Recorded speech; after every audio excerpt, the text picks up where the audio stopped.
കൃഷ്ണായ വാസുദേവായ ഹരയേ പരമാത്മനേ പ്രണതക്ലേശനാശായ ഗോവിന്ദായ നമോ നമഃ. ശ്രീമദ് ഭാഗവതം ഏകാദശസ്കന്ധം അധ്യായം 18 ശ്ലോകം 37 ചെയ്തു. അതിൽ ജ്ഞാനിയായിട്ടുള്ള, അതായത് ആത്മസാക്ഷാത്കാരം ലഭിച്ച ഒരു സന്യാസിക്ക് എങ്ങനെയാണ് ഭേദഭാവന പൂർണ്ണമായും നശിക്കണമെന്നും അതുകൊണ്ട് പിന്നെ എല്ലാം ബ്രഹ്മമയമായിരിക്കുമെന്നും ഈ ലോകത്തിനെ ഒരു സ്വപ്നം പോലെ മാത്രമേ ആ ജ്ഞാനിയായിട്ടുള്ള ജീവൻ മുക്തനായിട്ടുള്ള സന്യാസി കാണുള്ളൂ എന്നും പറഞ്ഞു. ഇനി 38 എന്താ പറയണ വെച്ചാൽ, ജ്ഞാനം സിദ്ധിക്കാത്ത എന്നാൽ വിരക്തി വന്ന സന്യാസിയുടെ ധർമ്മങ്ങൾ എന്താണ്. മറ്റേത് ഇതുവരെ പൂർണ്ണമായിട്ടും ജ്ഞാനിയായിട്ടുള്ള ആളെ പറഞ്ഞതേ, ശരിക്കും ബ്രഹ്മജ്ഞാനം കിട്ടിയ ആള്. ഇനി സന്യാസം സ്വീകരിച്ചിരുന്നു, പക്ഷേ ജ്ഞാനം കിട്ടിയിട്ടില്ല, വിരക്തിയൊക്കെ വന്നിട്ടുണ്ട്. വിരക്തി വന്നിട്ടുള്ള ഒരു സന്യാസി ജ്ഞാനം ലഭിച്ചിട്ടില്ല. ആ സന്യാസ ധർമ്മങ്ങളാണ് ഇനി പറയണം കേട്ടോ. ദുഃഖോദർക്കേഷു കാമേഷു ജാത നിർവേദ ആത്മവാൻ അജിജ്ഞാസിതമദ്ധർമ്മോ ഗുരും മുനിമുപാവ്രജേത്. അപ്പോൾ 38 ദുഃഖോദർക്കേഷു ഭാവിയിൽ ദുഃഖം നൽകുന്ന കാമേഷു ആഗ്രഹങ്ങളിൽ ജാതനിർവേദ അതൊന്നും ആഗ്രഹിക്കാത്തവനും, ജാതനിർവേദം എന്ന് വെച്ചാൽ അതിനോട് വെറുപ്പ് ഉള്ളവനും, അതായത് ഭാവിയിൽ ദുഃഖം നൽകുന്ന ഈ ഭൗതിക സുഖങ്ങളിൽ വെറുപ്പ് വന്നവനും, അജിജ്ഞാസിത മദ്ധർമ്മ എൻ്റെ ധർമ്മങ്ങളെ വിചാരിച്ച് അറിയാത്തവനുമായ ആത്മവാൻ ബുദ്ധിമാനായവനും മുനിഹി മുനി ഇവിടെ മനനശീലനുമായ ഗുരുവിനെ ഉപാവ്രജേത ആശ്രയിക്കേണ്ടതാകുന്നു. അതായത് ജ്ഞാനം കിട്ടിയിട്ടില്ലാത്ത ഒരു സന്യാസിയാണെങ്കിൽ, വിരക്തിയൊക്കെ വന്നിട്ടുണ്ട് പക്ഷെ ജ്ഞാനം കിട്ടിയിട്ടില്ലെങ്കിൽ എന്താ ചെയ്യേണ്ടത്?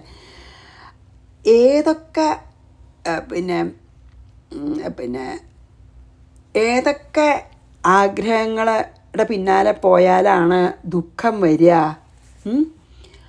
അങ്ങനത്തെ എല്ലാ ആഗ്രഹങ്ങളിൽ നിന്നും ആഗ്രഹങ്ങളെ ത്യജിച്ചവനും, ദുഃഖം നൽകുന്ന ഭൗതികമായിട്ടുള്ള എല്ലാ ആഗ്രഹങ്ങളെയും ത്യജിച്ചവനും, ഇന്ദ്രിയങ്ങളെ ജയിച്ചവനുമായിട്ടുള്ള സന്യാസി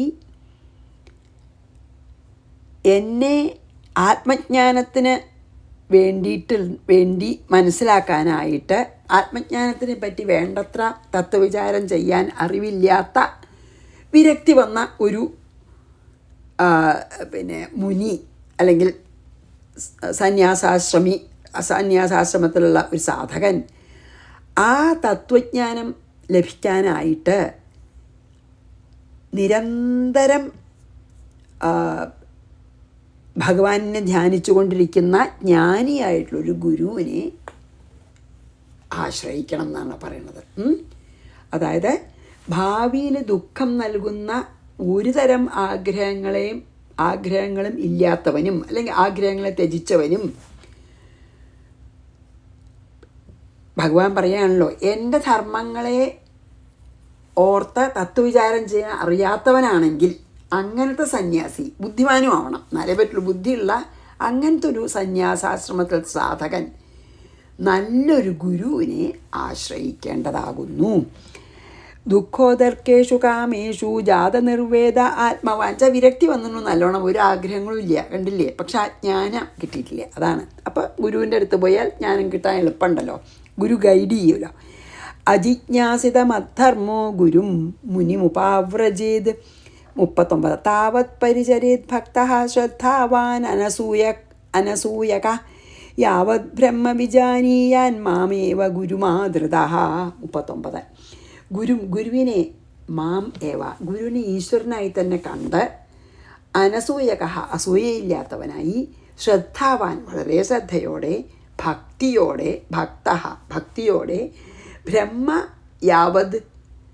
ബ്രഹ്മത്തിനെ യാവത് വിജാനീയാത് ബ്രഹ്മത്തിനെ അറിയുന്നത് വരെ, അതായത് ബ്രഹ്മം അനുഭവമാകുന്നത് വരെ, ആദൃതഃ വളരെ ആദരവോടെ പരിചര്യ ശുശ്രൂഷിക്കണം.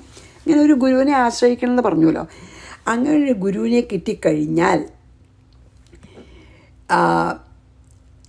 ഇങ്ങനെ ആത്മസാക്ഷാത്കാരം കിട്ടാനായിട്ട് അസൂയ മുതലായ എല്ലാ ദോഷങ്ങളെയും മനസ്സിൽ നിന്ന് നീക്കി വളരെ ശ്രദ്ധയോടും ഭക്തിയോടും ആദരവോടും ഗുരു ഞാൻ തന്നെയാണ്, ഗുരു ഈശ്വരൻ തന്നെയാണ് എന്ന് സങ്കൽപ്പിച്ച് ഗുരുവിനെ വേണ്ട പോലെ ശുശ്രൂഷിക്കണം. എത്ര കാലം? ജ്ഞാനം ലഭിക്കുന്നത് വരെ ശുശ്രൂഷിക്കണം. അതാണ് പറഞ്ഞത്. ഗുരുവിനെ ഈശ്വരനായി കണ്ടിട്ട് നെഗറ്റീവായിട്ടുള്ള എല്ലാ ഗുരുവിനോട് അസൂയ മുതലായ ദോഷങ്ങളൊക്കെ ത്യജിച്ച് ജ്ഞാനം ലഭിക്കുന്നത് വരെ അങ്ങനത്തെ ഗുരുവിനെ ഭക്തിയോടും ശ്രദ്ധയോടും ആദരവോടും കൂടി ശുശ്രൂഷിക്കണം. താവത് പരിചരേത് ഭക്തഃ ശ്രദ്ധാവാനനസൂയകഃ യാവത് ബ്രഹ്മവിജാനീയാൻ മാമേവ ഗുരുമാതൃതഃ. ഇനി 2 ശ്ലോകം കൊണ്ട് സന്യാസത്തിന് അർഹരല്ലാത്തവരെ സന്യസിക്കാൻ പാടില്ല എന്നുള്ളതാണ് പറയുന്നത്. അതായത് സന്യാസത്തിന് അർഹിക്കാത്തവരെ, അതായത് അത്രയും വിരക്തി വരാത്തവരൊന്നും സന്യാസം ചെയ്യാൻ പാടില്ല. അതിനെപ്പറ്റി പറയുകയാണ് 40ഉം 41ഉം. യസ്ത്വ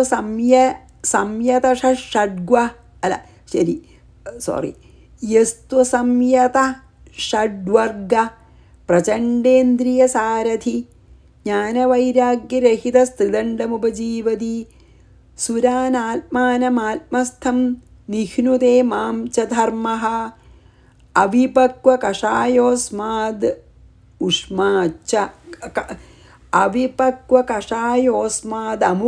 അമുഷ്മാച്ച വിഹീയതേ. 40-41 എന്താണെന്ന് നമുക്ക് നോക്കാം കേട്ടോ.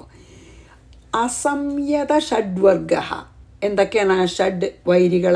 കാമം, ക്രോധം, ലോഭം, മോഹം, മദം, മാത്സര്യം.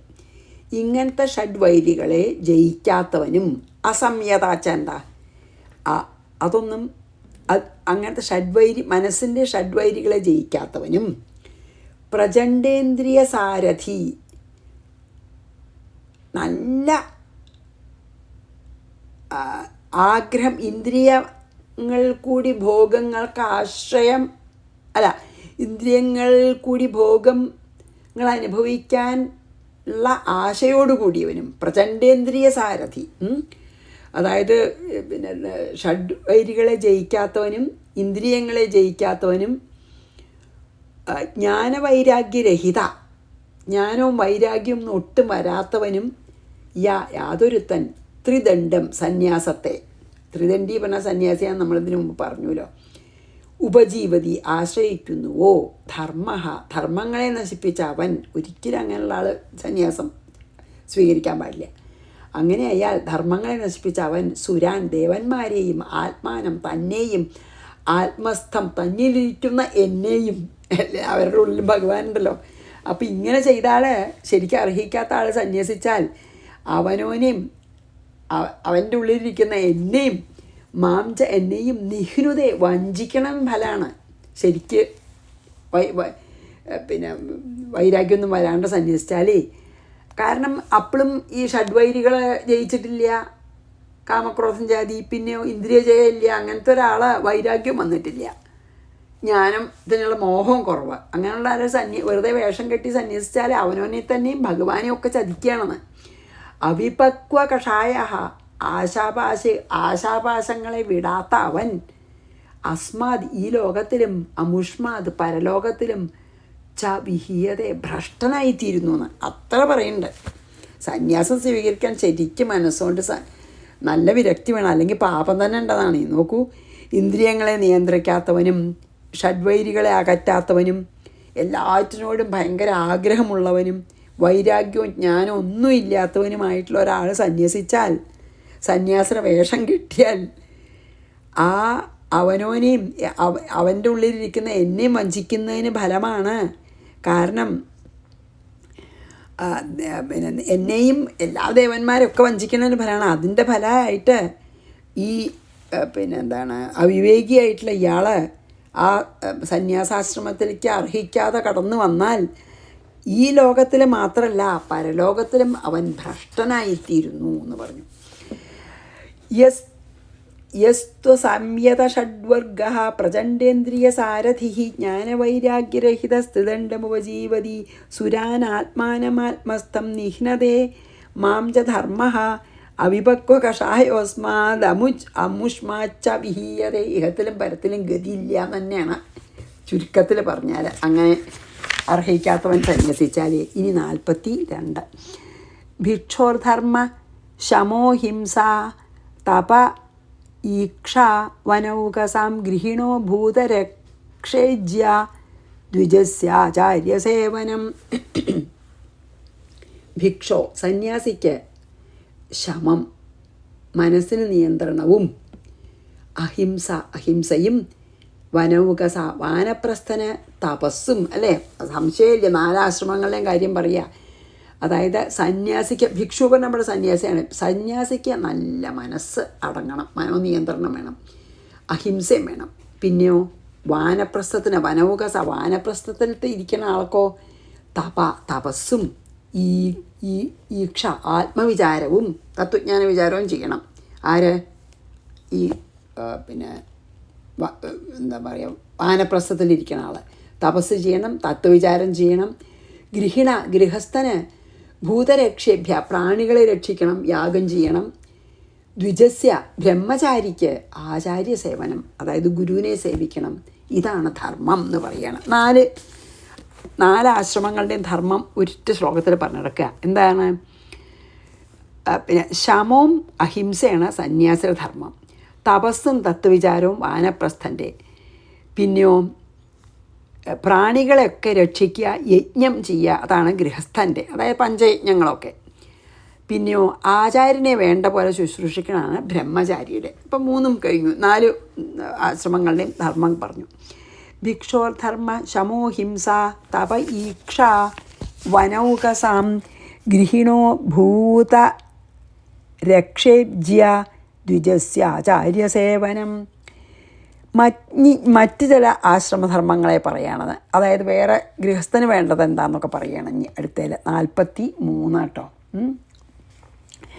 ബ്രഹ്മചര്യം തപശൗചം സന്തോഷോ ഭൂതസൗഹൃദം ഗൃഹസ്ഥസ്യാപ്യ തൗ ഗന്ധുഃ സർവേഷാം മധുപാസനം. ഹൃതൗ ഗന്ധുഃ, അതായത് ഈ ഭാര്യ പുറത്തായിരിക്കുന്ന സമയത്ത് ഭാര്യയോട് രമിക്കുന്ന ഗൃഹസ്ഥനും ഗൃഹസ്ഥസ്യ അഭി, അതായത് ഭാര്യയ്ക്ക് ഈ പീരിയഡ്സിൻ്റെ സമയത്ത് ഭാര്യയോട് രമിക്കുന്ന ഗൃഹസ്ഥനും. ബ്രഹ്മചര്യം തപഃ, ബ്രഹ്മചര്യം തപസ്, ശൗചം സന്തോഷം, ഭൂതസൗഹൃദം പ്രാണികളോടൊക്കെ സ്നേഹം, ഇവ ഒക്കെ പ്രധാന ധർമ്മമാണ് ഇവരുടെ. സർവേഷാം എല്ലാവർക്കും മധുപാസനം, എന്നെ ഉപാസിക്കുന്നത് പറയാനുമില്ല. ഇതിനൊക്കെ പുറമെ എന്നെ ഉപാസിക്കുന്നത് അതിലേറെ ധർമ്മമാണ്. ഭഗവാനെ മറക്കരുത് എന്തായാലും. അതോ എന്താണ് 43 പറഞ്ഞു വെച്ചാൽ ബ്രഹ്മചര്യനിഷ്ഠ, തപസ്, എല്ലാറ്റിലും ഇങ്ങനെ ആഗ്രഹം ഇല്ലായ്മ, സന്തോഷം, സർവഭൂതങ്ങളുമായിട്ട് സൗഹാർദ്ദം, ഇതൊക്കെ എല്ലാ ഗൃഹസ്ഥന്മാരുടെയും ധർമ്മമാണ്.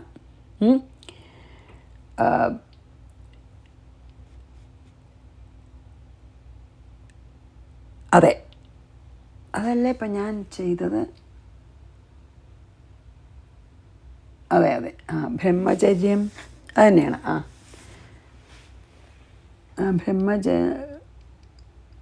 സന്തോഷം, ഹൃദവ് ഗന്ധു അത് തന്നെയാണ്.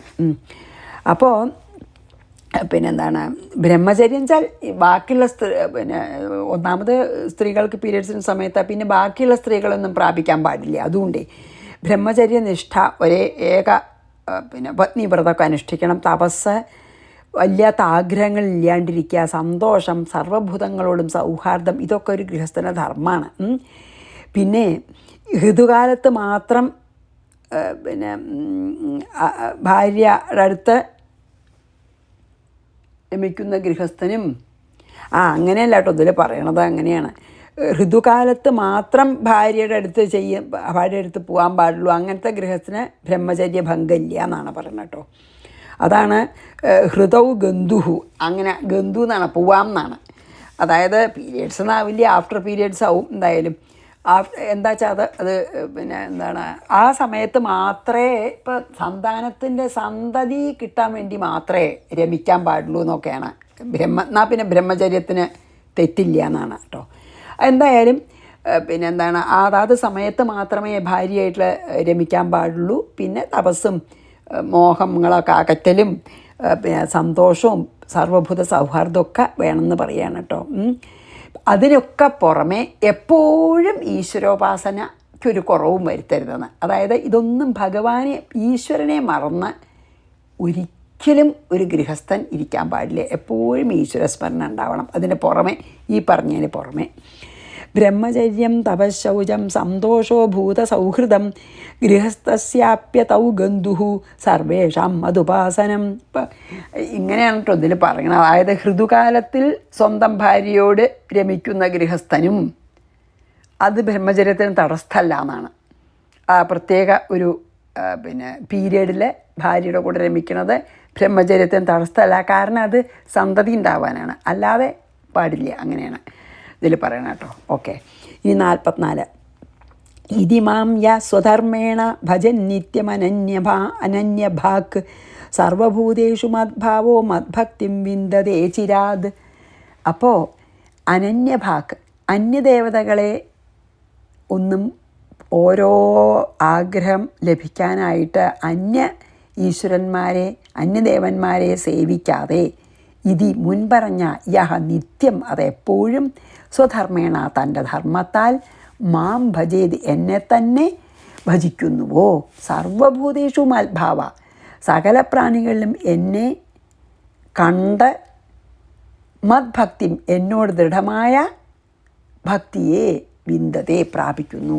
അതും കൂടി പറയണ്ട കേട്ടോ. അതിൽ എന്താ അറിയോ, ഏതൊരു ആളാണ്, ഏത് സാധകനാണ് ഇപ്രകാരം അനന്യമായിട്ടുള്ള ഭക്തിയോടെ സർവഭൂതങ്ങളിലും ഞാൻ തന്നെ ആണ് ചൈതന്യമായി വർത്തിക്കുന്നത് എന്ന ഭാവത്തോടു കൂടി എന്നെ സ്വധർമ്മം കൊണ്ട് ആരാണ് സേവിക്കുന്നുവോ ആ പുണ്യാത്മാവ് ഒട്ടും താമസം കൂടാതെ എന്നെ പ്രാപിക്കും. അതെന്താ പറയണ വെച്ചാൽ, ഒരേ ഒരു ഈശ്വരനെ ഇപ്പോൾ ഏത് രൂപത്തിലാണെങ്കിലും നമ്മൾ പറയൂലോ, കുറേ കിണർ കുഴിച്ചാൽ ഒന്നിലും വെള്ളം കാണില്ല, ഒന്ന് തന്നെ കുഴിച്ച് പോയാൽ വെള്ളം കാണും. അതുപോലെയാണ് ഏതെങ്കിലും ഒരു ഇഷ്ടദേവത അങ്ങോട്ട് ഉറപ്പിച്ചാൽ പിന്നെ അനന്യമായിട്ടുള്ള ഭക്തിയോടുകൂടി ആ ഇഷ്ടദേവതയെ തന്നെ.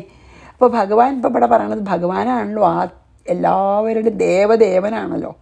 അപ്പോൾ ഭഗവാൻ പറയണത് എന്താ വെച്ചാൽ, ബാക്കി ദേവന്മാരെയൊന്നും ഓരോ കാര്യങ്ങൾക്ക് വേണ്ടി പ്രാർത്ഥിക്കേണ്ട കാര്യമില്ല, അതൊന്നും ചെയ്യാതെ, അതാണ് പറയണത്.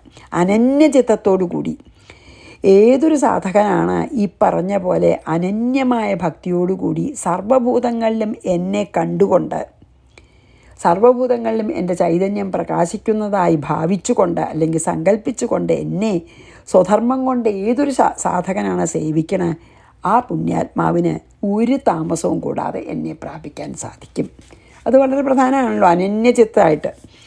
ഇതിമാം യ സ്വധർമ്മേണ ഭജൻ നിത്യം അനന്യഭാക് സർവഭൂതേഷു മദ്ഭാവോ മദ്ഭക്തിം വിന്ദതേ ചിരാത്. ഇനി 45. ഭക്ത്യോദ്ധവാനപായിന്യ സർവലോകമഹേശ്വരം സർവോത്പത്യപ്യയം ബ്രഹ്മ കാരണം മോപയാതി സഹ. 45. ഉദ്ധവ, ഹേ ഉദ്ധവ, അനപായി എന്നുവെച്ചാൽ എന്താ? അനപായിന്യ ചെന്താ ദൃഢമായ, അനപായിന്യ ചെന്താ ദൃഢമായിട്ടുള്ള ഭക്തിയാൽ ആ സാധകൻ സർവലോകമഹേശ്വരം, സർവലോകങ്ങളുടെയും ഈശ്വരനും സർവോത്പത്യപ്യയം സകല പ്രാണികളുടെയും സൃഷ്ടി സംഹാരങ്ങൾക്ക് കാരണമായവനും, കാരണം സർവോത്പത്യപ്യയം കാരണം സൃഷ്ടിസ്ഥിതി സംഹാരങ്ങൾക്ക് കാരണമായവനും ബ്രഹ്മ വൈകുണ്ഠവാസിയുമായ മാം എന്നെ ഉപയാതി പ്രാപിക്കുന്നു.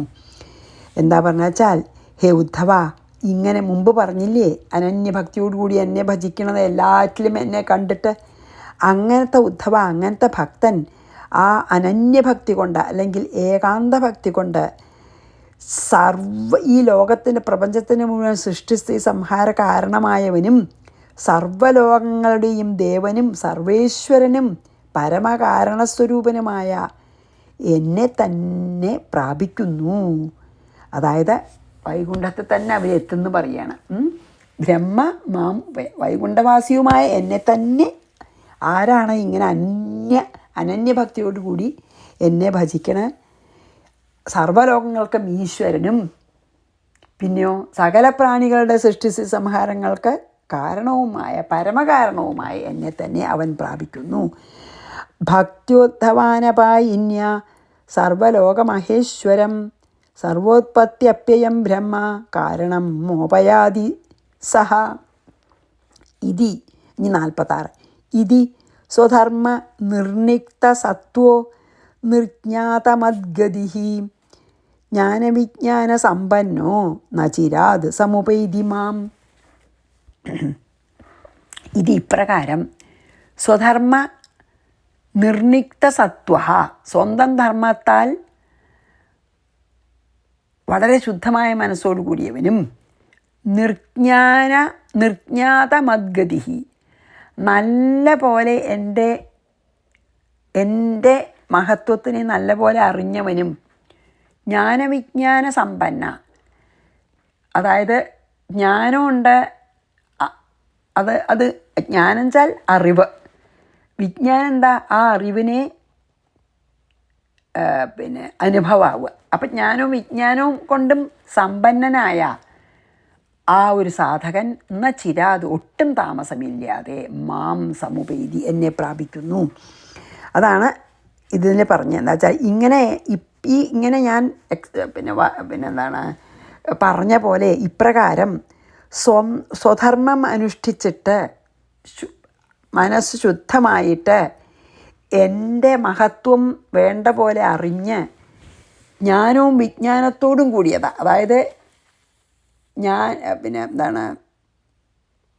ഞാൻ ബ്രഹ്മമാണെന്ന് അറിയുകയും ഞാൻ ബ്രഹ്മമാണെന്ന അനുഭവവുമായി, അതാണ് ജ്ഞാനവിജ്ഞാനത്തോടു കൂടിയവനുമായ ആ സാധകൻ ഒരു താമസവും കൂടാതെ എന്നെ തന്നെ പ്രാപിച്ച് മുക്തനായിത്തീരുന്നു എന്നാണ് പറഞ്ഞത്.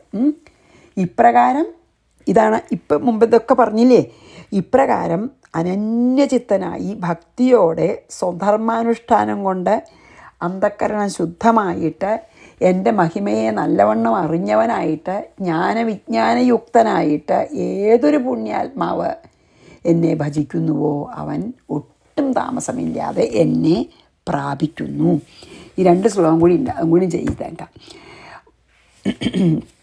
ഇത് സ്വധർമ്മ നിർണിക്ത സത്വോ നിർജ്ഞാതമദ്ഗതി ജ്ഞാനവിജ്ഞാന സമ്പന്നോ നചിരാസമുപൈതി മാം. ഇനി ഒന്നും കൂടി പറയണം അതന്നെ. വർണ്ണാശ്രമവതാ ധർമ്മ ഏഷ ആചാരലക്ഷണ സ ഏവ മദ്ഭക്തിയുതോ നിശ്രേയസകരപരഃ.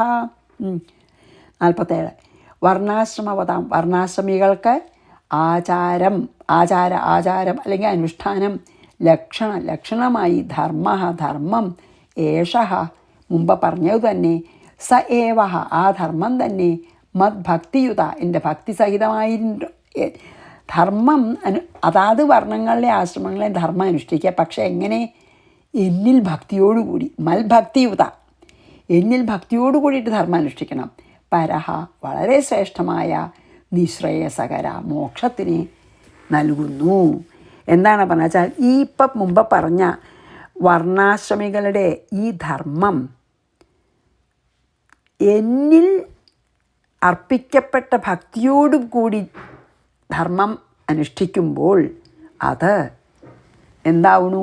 മോക്ഷപ്രദമായിത്തീരുന്നു, അല്ലെങ്കിൽ നിത്യാനന്ദകരമായിത്തീരുന്നു. ഓരോരുത്തരും അവനവൻ്റെ വർണ്ണത്തിനും ആശ്രമത്തിനും അനുസരിച്ചുള്ള ധർമ്മങ്ങൾ ഭഗവാനിൽ അർപ്പിക്കപ്പെട്ട് വളരെ ഏകാന്ത ഭക്തിയോടി ഭഗവാനിൽ അർപ്പിച്ചാൽ എല്ലാ ധർമ്മങ്ങളും ഭഗവത് അർപ്പണമായിട്ട് അനുഷ്ഠിച്ചാൽ നല്ല ഭക്തിയോടുകൂടി എല്ലാ വർണ്ണാശ്രമധർമ്മങ്ങളും ഭഗവത് അർപ്പിതമായി അനുഷ്ഠിക്കുന്ന ഒരു സാധകൻ തീർച്ചയായിട്ടും മോക്ഷപ്രാപ്തിക്ക് അർഹനായിത്തീരുന്നു. വർണ്ണാശ്രമവതാ ധർമ്മയേഷ ആചാരലക്ഷണ സ ഏവ മദ്ഭക്തിയുതോ നിശ്രേയസകരപ്പരം. നിശ്രേയസം വെച്ചാൽ മോക്ഷത്തിന്, ആ പരമമായ മോക്ഷത്തിൽ എത്തിച്ചേരുന്നു. ഇനി ഉപസംഹരിക്കുകയാണ്. അവസാനത്തെ ശ്ലോകമാണ് ഈ 18ാമത്തെ അധ്യായത്തിൽ 48. ഏതത്തേഭിഹിതം സാധോ ഭവാൻ പൃച്ഛതി യച്ച മാം യഥാ സ്വധർമ്മ സംയുക്തോ ഭക്തോ മാം സമീയാത്പരം. അങ്ങ് ചോദിച്ചതൊക്കെ ഞാൻ പറഞ്ഞെന്നു പറയുകയാണ്. സാധോ, ഹേ സാധോ, സാധു എന്നാണ് വിളിക്കുന്നത് ഉദ്ധവനെ. ഹേ ഉദ്ധവ, സ്വധർമ്മ സംയുക്ത, തൻ്റെ ധർമ്മങ്ങളെ അനുഷ്ഠിക്കുന്ന ഭക്ത, ഭക്തൻ, പരം മാം, പരമപുരുഷനായ എന്നെ, യഥാ സമീയാതി, എങ്ങനെ പ്രാപിക്കും, യത് ഭവാൻ എന്നതിനെപ്പറ്റി, മാം എന്നോട്, പൃച്ഛതി ചോദിച്ചുവല്ലോ, ഏതച്ച അതിനെപ്പറ്റി, തേ അഭിഹിതം നിനക്ക് ഞാനിതാ പറഞ്ഞു തന്നിരിക്കുന്നു. അപ്പോൾ ഭഗവാൻ അത് ഉപസംഹരിക്കുകയാണ്. ഹേ ഉദ്ധവ, സ്വധർമ്മമനുഷ്ഠിക്കുന്ന ഒരു സാധകൻ എന്നിൽ പരമഭക്തനായിത്തീർന്ന് എന്നെ എപ്രകാരം